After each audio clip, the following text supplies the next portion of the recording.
Pemirsa, Anda masih bersama kami dalam Berita Lampung.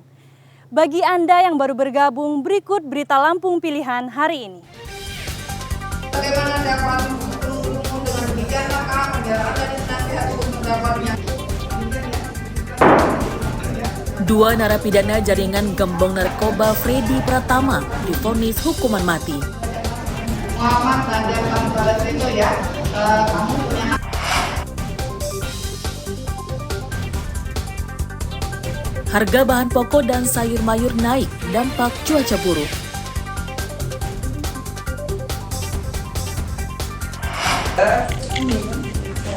Demam hari ketiga. Musim hujan tiba, wabah demam berdarah mulai menyerang warga. Masih panas badannya. Tapi ya hematokrit bagus mulai turun. Tapi trombositnya masih turun. Batuk juga mual. Tapi ya, fokusnya cairannya tidak lebih.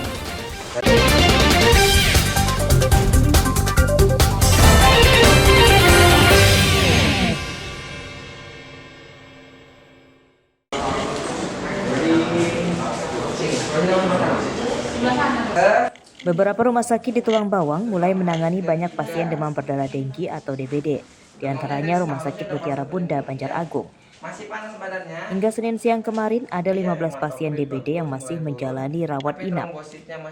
Para pasien mengeluhkan demam tinggi, terdapat bintik-bintik merah di kulitnya dan trombositnya menurun. Sesek ya? Batuknya ada kak ya?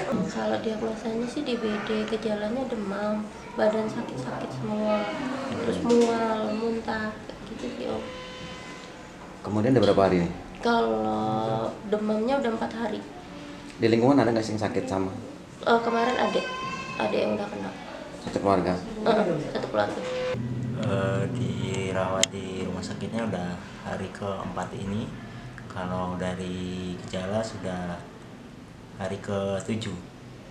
Diagnosanya? Diagnosa dokter trombosit turun karena DBD. Udah berapa banyak sih untuk lingkungan kita? Untuk lingkungan ada sekitar lebih dari 4 rumah yang sudah merasakan hal yang sama, dan yang sudah dirawat ada 3. Menurut dokter, jumlah pasien DBD meningkat sejak bulan November lalu. Selain menyerang orang dewasa dan lansia, DBD juga menyerang anak-anak. Sejauh ini belum ada pasien DBD yang dirujuk ke rumah sakit yang lebih besar. Semenjak pertengahan November, memang temuan kasus demam berdarah itu cukup meningkat, terutama untuk pasien anak-anak dan lansia. Itu dengan gejala klinis juga bervariasi, tetapi memang kebanyakan untuk anak-anak beberapa dia memang kondisi klinisnya cukup berat. Maka kemarin beberapa pasien sempat kita tangani dengan kondisi yang baik ada, kondisi yang cukup buruk juga ada. Untuk menangkal wabah DBD, warga diminta meningkatkan perilaku hidup bersih dan sehat. Jangan biarkan genangan air di sekitar lingkungan rumah karena akan menjadi sarang berkembang biaknya nyamuk demam berdarah. Mustaqim melaporkan dari Tulang Bawang.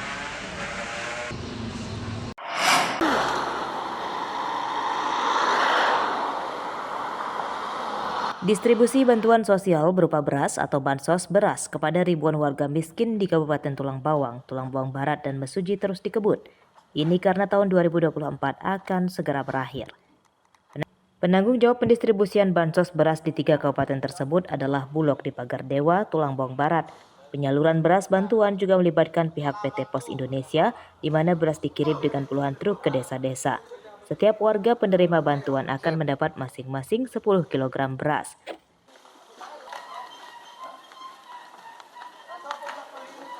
Dinas Ketahanan Pangan Kabupaten Tulang Bawang beserta Bulog KCP Tulang Bawang dan PT Pos selaku transporter melakukan pelepasan distribusi bantuan cadangan pangan pemerintah untuk periode Desember atau periode akhir di 2024 ini.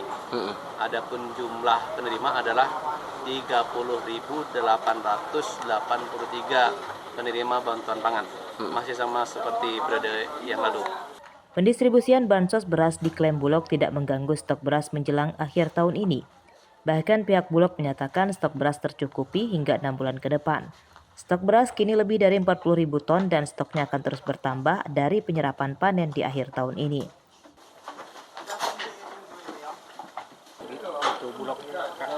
Tulang Bawang Barat untuk sampai dengan 2025 bulan Maret kita insya Allah aman. Dan menghadapi tahun baru Nataru ini stok kita juga aman.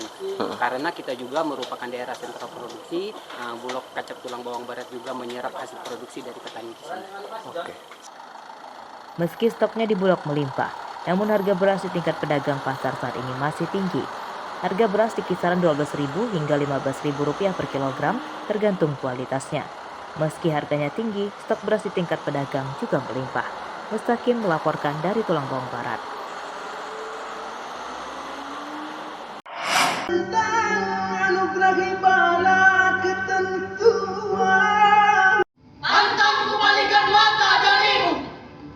Sepak terjang dan kisah heroik Raden Inten II sebagai pahlawan nasional dari Lampung harus terus diceritakan pada generasi muda. Pasalnya banyak anak muda yang kurang mengetahui perjuangannya mengusir penjajah pada tahun 1800-an.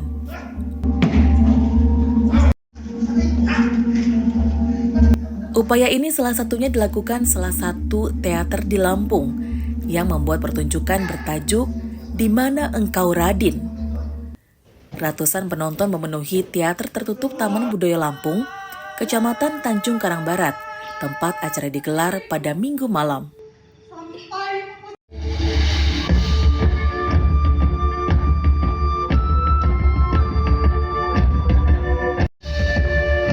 Penonton terpukau dengan pertunjukan yang menggabungkan akting tari, bela diri, sastra lisan, video seni, paduan suara, hingga dokumenter. Pertunjukan ini berupaya menghidupkan semangat kepahlawanan dalam balutan seni kontemporer. Pemilihan terhadap kisah Raden Inten II bukan semata-mata karena dia pahlawan nasional dari Lampung, tetapi yang lebih ingin kita tekankan adalah apa yang bisa kita pelajari dari kisah hidupnya, dari gagasan-gagasannya, dari keberaniannya untuk menentang hal-hal yang tidak adil ketika semua orang memilih untuk bungkam, dan pengorbanan, bagaimana dia mengorbankan diri dan hidupnya untuk kepentingan orang banyak. Saya kira itu sangat kontekstual untuk hari ini ketika kita hidup di zaman yang makin pragmatis, ketika dalam pergaulan hidup kalkulasi yang utama adalah kalkulasi ekonomi, untung rugi, kalkulasi politik. Kita membutuhkan kalkulasi kultural. Kita membutuhkan tawar-menawar dalam hal nilai budaya. Saya kira itu yang ingin kita refleksikan dalam pertunjukan kali ini. Bagus banget ya dengan menampilkan tema teater pahlawan seperti ini. Kita jadi lebih tahu sejarah-sejarah sebelum-sebelumnya. Dan bagus juga untuk melestarikan sehingga nanti cucu-cucu dan adik-adik dan semuanya tuh bisa tahu sejarah. Oke, dengan adanya kegiatan seperti apa nih harapan kita untuk ke depan? Semoga seni di Lampung makin berkembang ya. Dan acara-acara seperti ini terus diadakan sehingga budaya yang ada di Lampung terus lestari. Saya mohon mengatur strategi. Penonton berharap pertunjukan seperti ini sering diadakan karena selain bisa mengenalkan pahlawan Lampung pada anak muda, juga untuk menarik minat mereka pada dunia teater. Jeffrey Arifin melaporkan dari Bandar Lampung.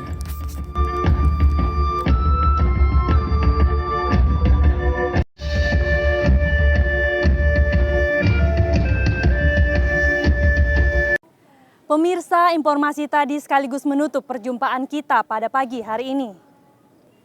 Saya Iin Hermayani beserta seluruh kru yang bertugas berterima kasih. Selamat beraktivitas kembali. Sampai jumpa.